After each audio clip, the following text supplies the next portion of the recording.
This walk on the southern western Fen Edge is the third stage of the trail linking Ramsey to St Ives. Having climbed up the higher land at Warboys, the route now descends again to the low-lying fen as you head towards Somersham. Starting at 32 metres above sea level in Warboys, the walk reaches as low as 1 metre about halfway through. The length of the walk is approximately 4.8 miles. However, there is an option of detouring to Pidley if you choose. The walk supposedly starts at Warboys Library on the High Street, or for someone like me, the bus shelter at the end of the High Street due to the Ordnance Survey Benchmark located there. And of course, with Pidley Church being an Ordnance Survey Trig Point, I'm going to choose the extended option and visit Pidley.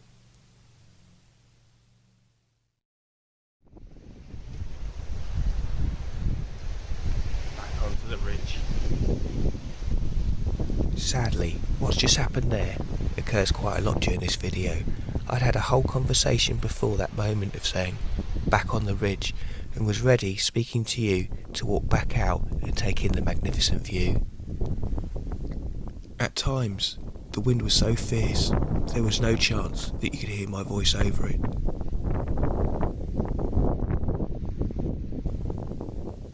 I guess that's what you get though, if you choose to do a walk like this during Storm Ellen.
There's Pidley Church, Ordnance Survey Trig Point.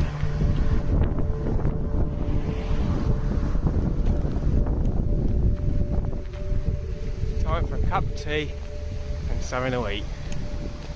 But we'll have a little look around first.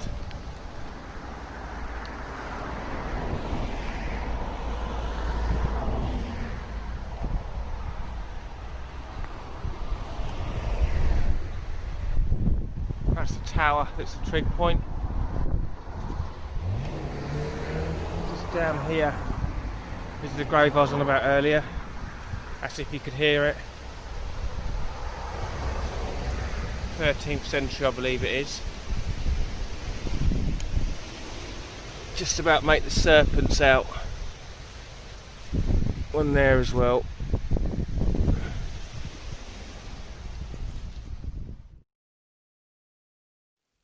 Pidley cum Fenton is first mentioned in 1225, where it is referred to as the 100 acres of the Manor of Somersham in a privilege granted by Bishop Geoffrey. The church register of baptisms dates from 1558, however there's been a church at Pidley for over 800 years. The medieval parish church of All Saints stood on the site of the present church between at least the 12th century until it was pulled down in 1863. The Victorian replacement was built in 1864-1865, using much of the original stone for the facing. One of the main surviving features is the east window frame behind the altar, however, the stained glass is modern.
might not seem like it today, but to appreciate the origins of Somersham and its importance, you need to let your imagination run away with you a little. Imagine the road, the B1050, from Somersham to Clone, Blundersham in Erith, being the seashore. Imagine walking down the high street and carry on past the old railway station towards Chatteris, and you are actually walking out into a salt marsh. In fact, by the time you are a few hundred yards beyond the station, you'll actually be able to swim. I am aware that the next section of the trail, Somersham to Erith, takes you via this area as you visit Somersham Nature Reserve and Lake en route to Erith. If I am correct, and the next section takes you on this route, I'm sure you pass a short stretch of railway track, part of the only evidence on the ground that a service once ran from Somersham to Chatteris. The station house was dismantled some years ago and now resides in a museum in Buckinghamshire.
For time immemorial, the importance of Somersham was it was the first dry land you reached when crossing the seas and salt marshes from the Isle of Ely. Raised well above sea level, surrounded by thick woods which were filled with deer, wild boar and the fruits of the forest, Somersham was a natural place for early man to settle. You will actually find in the Norris Museum in St Ives a flint from Somersham that was part of an axe from our ancestors that were living in and around Somersham over 200,000 years ago.